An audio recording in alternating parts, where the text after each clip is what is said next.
when we discuss the issue of education of religion, why it is seen as a distinct subject, how the world views it. Religious education in the Islamic world has dealt with both spectrums of life, here and hereafter. When the Britishers came to this part of the world, they replaced the old educational system. So in doing so, they made millions of Muslims living in this part of the world redundant, irrelevant to the modern needs. That was intentional because that served the divide and rule policy. What was the incentive given to the ulama or the leadership of the religious seminaries when they are being registered under the Societies Act or the Charities Act? Why should the leadership of seminaries accept a parallel system which deprives them of these incentives? Whenever they have a political agenda, they have weaponized or instrumentalized the Madaris students to bring them on the streets and the roads to basically convince the state to fulfill their demands. That the primary reason why the leadership of Madaris has demonstrated lasting reluctance to be mainstreamed is perhaps based on two reasons. They use the Madaris students to promote their own political agenda. They want to exercise financial autonomy and not to be dependent on state funds. And they do not want to be accountable.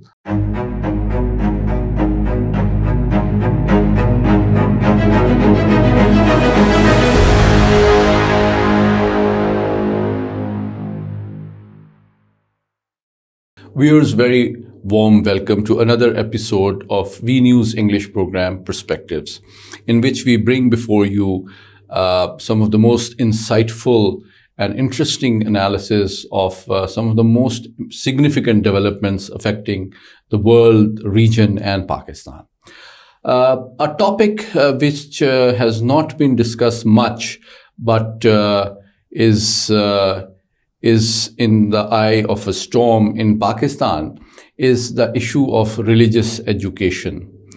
Currently, there is a discourse regarding how and whether it should be mainstreamed or not.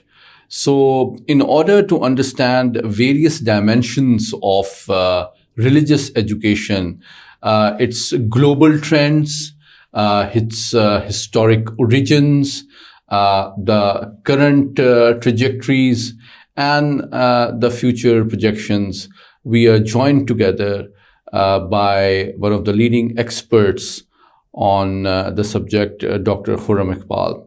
Dr. Saab, thank you so much for joining us. My pleasure, Dr. Saab. Thank you for having me. Dr. Saab, first tell us, when we discuss the issue of education of religion, why it is seen as a distinct subject. Education includes all aspects of human life and human behavior and human activity. But in Pakistan, we see that there is a distinct system, culture, environment, methodology, and curriculum reserved for religious education, which is distinct and different from all other branches of knowledge. Please share your perspective on how the world views it for the benefit of our audience. Is it similar in case of other countries, whether all religious subjects are taught distinctly in a separate, dedicated education system, or it is considered just another subject? Well, when we talk about the Muslim world and religious education, it is not only peculiar to Pakistan, where religious education is treated differently from mainstream education. You take example of any Muslim majority country, whether it's Indonesia, Saudi Arabia, or Turkey, or Egypt, including India, where there's a significant proportion of population belongs to the Muslim religion. The religious stream has always been treated differently because it has come to be believed quite recently that the religious education deals with a different spectrum that the modern education perhaps does not touch upon.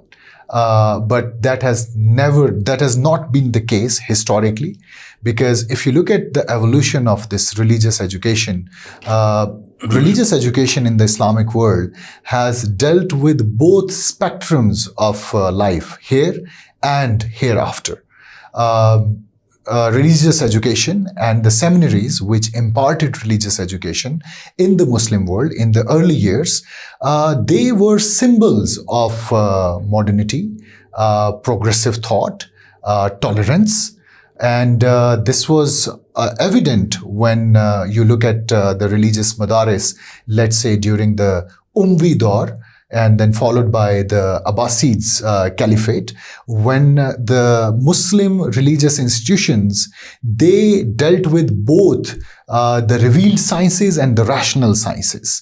And when Halaku Khan invaded and destroyed Baitul Hikmah in 1258, the hundreds and thousands of books that he burned did not only belong to the revealed sciences, rather a majority of those books, they belong to other disciplines, including mathematics, geography, astronomy.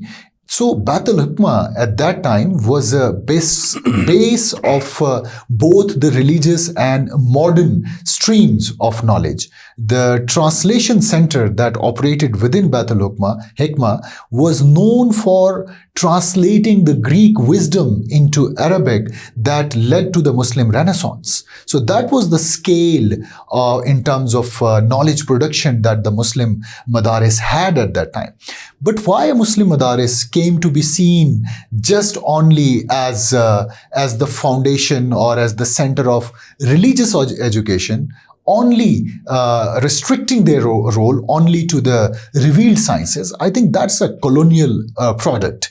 And the 100 years of colonization experience in the Muslim world, including India, Pakistan, Indonesia, they basically imposed a role on the religious seminaries, which unfortunately the religious seminaries gladly accepted. I want you to expand on this very important point that you made, that the original heritage of religious seminaries in the Muslim world takes pride in the diversity and innovation and tolerance and interest in all branches of knowledge. Whether we talk about Central Asian tradition, we talk about the Spanish tradition, we talk about prestigious institutions like Jamiatul Al-Azhar, you hardly find any place where the temporal knowledge is segregated from the spiritual knowledge. And you also study several leading authorities of Muslim scholarship like Avicenna, Ibn Rushd, and so many. They did not restrict themselves to the spiritual side of human life, but also made substantive and timeless contributions towards medical science, towards management science, and so many other, including philosophy as well. I recall in one of the encyclopedias of Islamic philosophy edited by Syed Hussain Nasr, published by Routledge Publishers, you come across such fascinating diversity of the glorious Muslim intellectual tradition. So why and how did this concept of religious seminaries teaching only the jurisprudence or the rituals emerge, and why did the Muslim community accept it?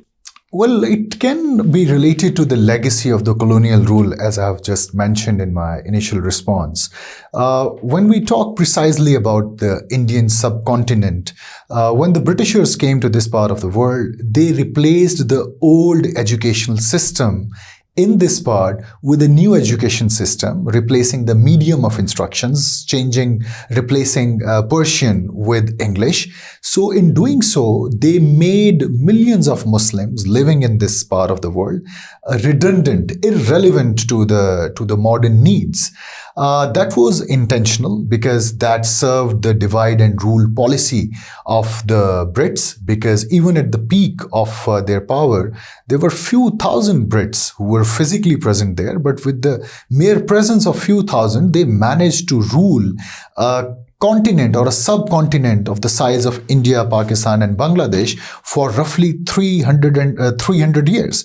That was mainly due to manipulation of the communal fault lines in this part of the world. Therefore, when they choose to patronize the religious seminaries, they sought to divide the communities in this region along the communal lines. So they imposed a role on the religious seminary that was not really what it used to be before the Brits came to this part of the world. So there was a clear segregation which was introduced, that the religious seminaries would largely deal with the revealed sciences. So therefore, a major chunk of the Muslim population was left behind in the race for progress, and that vacuum which was created because of this conscious policy of the British government back then, it was later then filled by likes of Sir Syed Ahmad Khan, who sought to create this Aligarh system of education that sought to, bridge this gap between the modernity and the education being taught in the seminaries there. So I think Sir Syed Ahmad Khan presented that alternative views that helped Muslim regain some sort of relevance and prominence during the British era. So when you identify two parallel streams of education within the Muslim community, one belonging to the religious seminaries, one to the mainstream formal Western model of Aligarh University. What was the nature of relationship with these institutions with the state? Were their methodology, content, narrative, and culture seen as a threat to the state, a challenge to the state, or were they sort of tolerated or supported? Well, as long as these religious seminaries, whether belonging to the Muslims or the Christians or the Sikhs or the Hindus, as long as they played with the communal tensions, British had no issue with them, and they continued to tolerate these religious seminaries. In some case, they patronized them as well, because of course it complemented this policy of the divide and rule. But when it comes to the parallel system that was introduced by Sir Syed Ahmad Khan and many such scholars, the British authorities, they extended a lot of patronage for those colleges which were established in different parts of India and Pakistan. But there was one problem with that particular policy that we still continue to pay the price in Pakistan. The Societies Registration Act, which has been used to register Islamic seminaries until recently, was actually introduced by the Brits. And that in was 1860. in 1860, perhaps. And the intent was to treat these entities as a charitable organization, not as the center of knowledge or center of knowledge production. So that was the role that the Britishers had imposed on the religious seminaries, which unfortunately our religious clergy has accepted unconsciously, and they refuse to let it go even till today. But I want you to further elaborate on this very important point, because it raises two very important questions. That what was the incentive given to the ulama or the leadership of the religious seminaries when they are being registered under the Societies Act or the Charities Act, and which tantamount not to accord them a formal accreditation or recognition as a seat of learning? What will be implication for its degree awarding system? Will those products of that education system be accepted and absorbed in the government services and departments? And will the faculty members of those seminaries have a career path of their own recognized by the state or not? Because these are aspects of education system which you as a leading scholar yourself know are taken for granted in the mainstream education system consisting of school, colleges and universities. So why should the leadership of seminaries accept a parallel system which deprive them of these incentives? Well, post-partition, I think there was a strong realization in the government circles that the system introduced by the British authorities with a totally different intent is not going to pay the dividends. It's not going to work in post-independence Pakistan. That's why since 1950s, there have been efforts by different successive governments to reform the madrasa education system, because it was realized that to transform or to regain their lost image of as seats of learning, it is important that they have to be regulated in a different manner. So the first attempt was made by General Ayub Khan in 1960s. A commission was formed, but somehow it failed to bring about the reforms that he had envisioned. Zulfikar Ali Bhutto also tried to bring those madaris into the mainstream. Unfortunately, he also failed to do that. Can you identify some specific reasons why successive governments failed to convince the leadership of madaris to be mainstreamed? Well, first reason could be that if you look at the creation of Pakistan, it was totally a different set of clerics and ulama who stood besides the founders of the nation for the creation of this country. That was a very enlightened bunch of people who envisioned Pakistan as a progressive Islamic nation state. But gradually, after the partition of Pakistan, those enlightened moderate scholars were sidelined by the same orthodox scholars who had opposed the creation of Pakistan. When I say the scholars who stood besides Quaid-e-Azam, Allama Iqbal, we can name Allama Parvez. He was a great admirer of Allama Iqbal. I think Allama Shibli Nomani. These were the enlightened Shabir Ahmad Usmani. Yes. These were the enlightened voices who actually stood by the founders of Pakistan. But gradually, they were sidelined by the orthodoxy, and once they were sidelined, the orthodox clergy, they hijacked the system. They wanted to preserve the privilege that they have inherited by the British system, and that privilege in form of their registration by the Societies Registration Act brought them unchecked funding. That brought them a lot of control, unchecked by the state. So they never wanted to lose that control over their freedom to maneuver. They never wanted to lose that control over the sources of finance, because in one way, that unchecked control of the orthodox clergy on the religious seminaries in Pakistan also complemented their political motivation, because the madrasa students have historically been used by the orthodox clergy in Pakistan as their street power. Whenever they have a political agenda, they have weaponized or instrumentalized the Madaris students to bring them on the streets and the roads to basically convince the state to fulfill their demands. So I think that has been the reason that the orthodox clergy has been reluctant to accept any sort of reform or effort by the government towards mainstreaming of religious seminaries. I think you raise a very important point, that the primary reason why the leadership of Madaris has demonstrated lasting reluctance to be mainstreamed is perhaps based on two reasons. One, their political interest, that they use the Madaris students to promote their own political agenda, which help them get elected and demonstrate street power whenever they have to mobilize large number of people. That's right. Secondly, they want to exercise financial autonomy and not to be dependent on state funds. And they do not want to be accountable or to audit their accounts like any other organization is expected to, but which also perhaps includes disclosure of foreign funds as well. So, but is this expectation similar and doable in any other Muslim country as well, or is it something peculiar to Pakistan?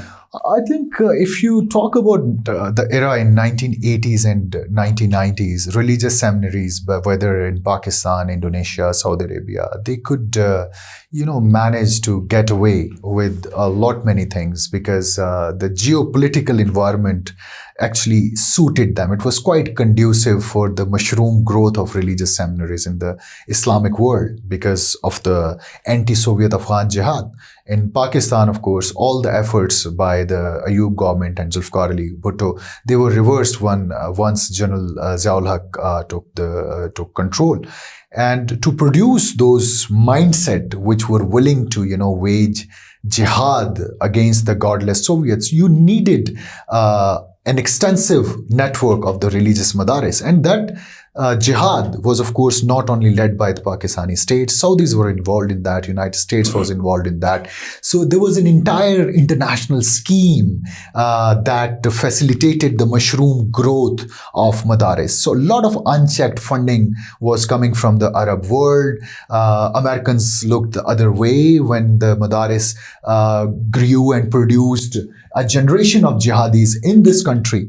But things have changed dramatically since 9/11. Let me ask this nature of change that you are referring to.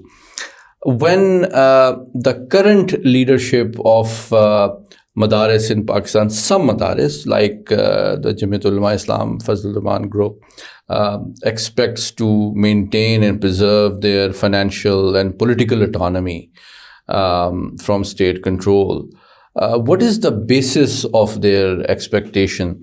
Because earlier they used to expect financial support from international donors, which perhaps is not so forthcoming anymore. So what is the incentive for not being interested in state support through and regulation through Federal Ministry of Education and Directorate General of Religious Education, which would provide financial support to these institutions,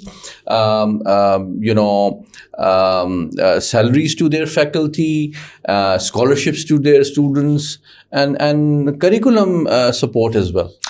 Well, I strongly believe that Maulana Fazlur Rahman and some of his close allies, they are doing no service to religious seminaries in Pakistan by opposing this idea of registering the religious seminaries under the Ministry of Education. Why? Mainly because the political economy of the religious seminaries is at the cusp of a big transformation. During last 4 or 5 decades, these religious seminaries in Pakistan, they used to receive millions of riyals, unchecked funding coming from the Saudi government, private donors, which kept these, 30,000 odd madaris going and keep afloat financially. But during last few years, the Saudi rulers, they have a totally different worldview now. Mohammed bin Salman's reform agenda is very clear, and he believes that to return to where the Saudis once were, it is very important to basically reform the entire religious education system. And therefore, the kind of funding that was channeled mainly through the Arab governments, that is going to dry up soon. Even now, number of madaris in Pakistan, they are suffering from major funding constraints. There have been thousands of students, hundreds hundreds and thousands of students which have been enrolled in those madrasas. And once the funding from the Arab nations, it dries up, their future would be at risk. So driven by this logic, because of this changing global environment, I think the government of Pakistan has done the right thing by creating this Directorate General of the Religious Education within the Federal Ministry of Education, so that though these madaris, which were previously dependent on the foreign funding, and to receive that foreign funding, by the way, you did not need any sort of legal status. You can just establish a small, building in a far-flung village of Pakistan, take few photos, bring it to the Arab countries, to the donors, and get millions of riyals there. But now that has changed because of the political situation in Saudi Arabia has changed. So now it is essential for the religious seminaries in Pakistan to change to basically accept this change. And this will demand them to basically respond positively to these interventions which are being done by the government of Pakistan. If they want to be eligible for any sort of funding, not only from the Arab government, but from any part of the world, they have to be registered as a legal entity. Because if you're not registered as a legal entity, the international funding becomes a problem. And no international donor is in a position to fund an entity which does not have a legal status in Pakistan. And secondly, given the role or perhaps some sort of correlation between the madrasa education and the kind of mindset that is being produced, I think there's a lot of reluctance in number of Muslim countries as well to finance these religious seminaries. So I think all these changes, they call for a major transformation, not only in the content that is being taught in the religious seminaries, but also in the way they are administered in Pakistan. And that is why perhaps more than 18,600 religious seminaries have decided to register themselves under the government scheme and come under the purview of Federal Minister of Education and DG Religious Education, which will definitely give them the incentive to receive regular financial support for their institution, budgetary support, pays for their faculty members, scholarship for their students.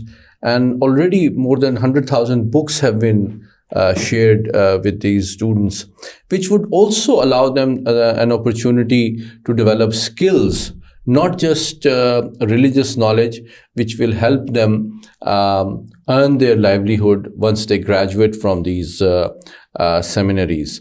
So perhaps those few individuals or madaris who are reluctant to see the writing on the wall, not only in terms of the global environment, the changing Middle East, the drying up of international financial support, and the tangible financial incentives offered by the government, I hope they'll be able to, in due course, realize that they will benefit far more by becoming mainstreamed and cooperating with the government, which will also provide evidence that they trust the state, they respect the law and constitution, and like any other law-abiding citizen of Pakistan.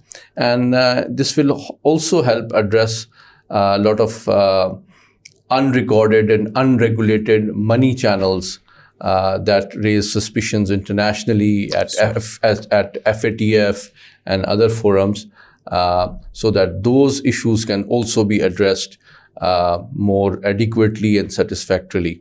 So Dr. Khuram, thank you so much for joining us today for a very candid and insightful discussion on a very important topic.